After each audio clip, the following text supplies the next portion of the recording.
I can live with that. I've been called worse by you on air. Yes. Yeah, true. In Ireland, eclipsecinemas.com. Here we are back on Films on Thursday. Hi, Collie. How you doing, Shane? Well done today on your Facebook Live. Very good. And no problem. Yeah, you know I'm a big fan, despite everything else. Mainly because you're the idiot who let me do this in the first place, and they still haven't found out how to block me. So 8 years later, I'm still doing it. So I'm delighted to be here. Good stuff, good stuff. We have a lot to talk about, and we'll get on to the one that I want to talk about in a minute, but we're going to talk about An Cailín Ciúin, which I really want to see as well. It looks fantastic. Yeah, what we want to talk about is the one I want to talk about. Now, don't get me wrong, we're very Top Gun excited, but here's the thing. Top Gun possibly will do fairly well no matter what we say. And I joked last week about Downton Abbey and going, you know, we want to tell people about something unusual they might not have heard of, that they might like, rather than slagging off something people already like or know about, you know. And I think this is very much the example. So on An Cailín Ciúin, or The Quiet Girl, and depending what papers you read, because this has got rave reviews in the UK where it's very much The Quiet Girl. Yeah, 5 stars in the Times, The Guardian, so on, was very much being pushed as The Quiet Girl. And here we probably say on An Cailín Ciúin a bit more in our 5-star reviews for it, is a story about a young girl in the 80s. Her mum is, you know, has loads of kids, is pregnant with another one, just has her hands full, and she obviously doesn't fit in. And she's sent away to relations to foster. And, you know, it was current to me as I was watching this. I was going, I am pretty sure my dad, when he was about 3 years old, born in up around the Rosses, his mum ran the shop and had loads of kids, and they were sent off. It wasn't uncommon for families to send someone to another relation just because their hands were full. And this young girl, Koch, is the quiet girl. She's not fitting in. She's not like her sisters. She's having trouble. So I think we have a little clip that we'll start off, and then I'll tell you what I thought about it. Although anybody who listens regularly will already have an idea. How long should they keep her? Till after the baby? Sure, can't they keep her as long as they like? Well, ich An Cailín Ciúin.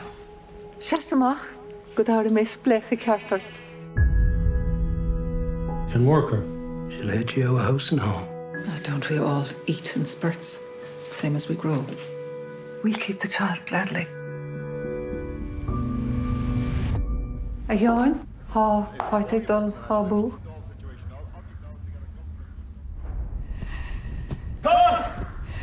Kite! Ni féidir le telefonéir mar san. An a rion tú mé! Ná bíocha ach lárt.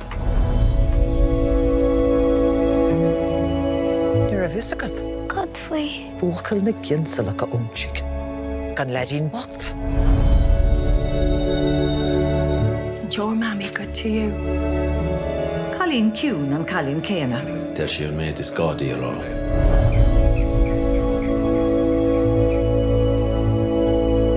Tá má rud é gur leomsa. Ní ágin ó a riamh I dtí le stráséirí. Seo, look. Gentle sé. Ní gá duit rud ará. Chuoinnig sin a gcónaí. Is mí duine nar thógan de sé bhéalach am dúnta.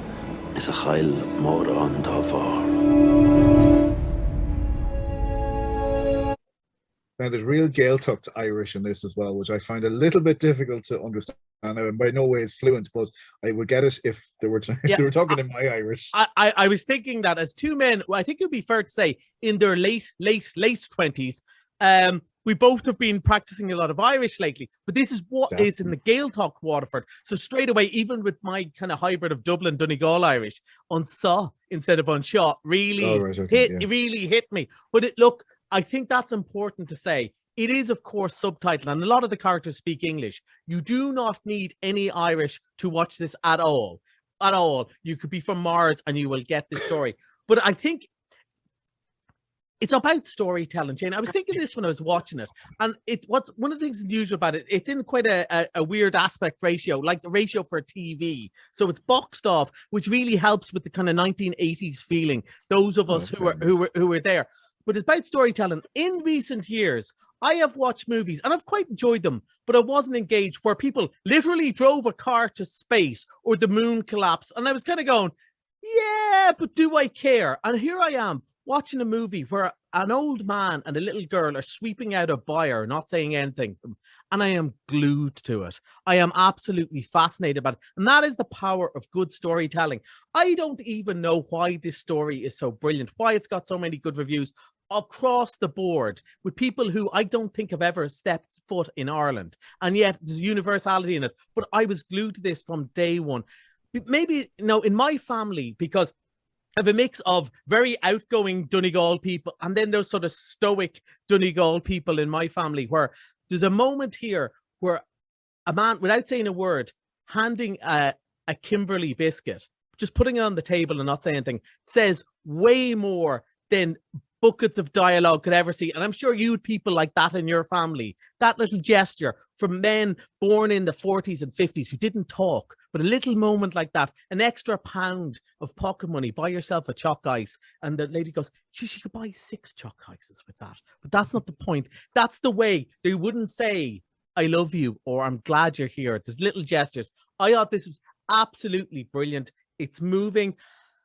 It is just a story about hope and redemption and how, love can work for everyone. There's obviously the house she goes to. It's a couple who are childless, but there's obviously sort of a shadow hanging over their life. Something has happened that we know about. And even if you figure it out, and I think you will figure it out pretty early, it makes no difference. It's the art of storytelling. And it's by a director called Colin Braid. It's his first movie. It's based on a book called Foster. It's absolutely brilliant. And I really encourage, this is the one time I think maybe we could influence somebody in that, like you might be going, it's Irish. It sounds a bit, family drama and so on. It's absolutely gorgeous, beautiful movie about family. Anyone who's got a family will get something out of this. And particularly if you have any memory of the 80s, I was going, I'm pretty sure my mum had those cups.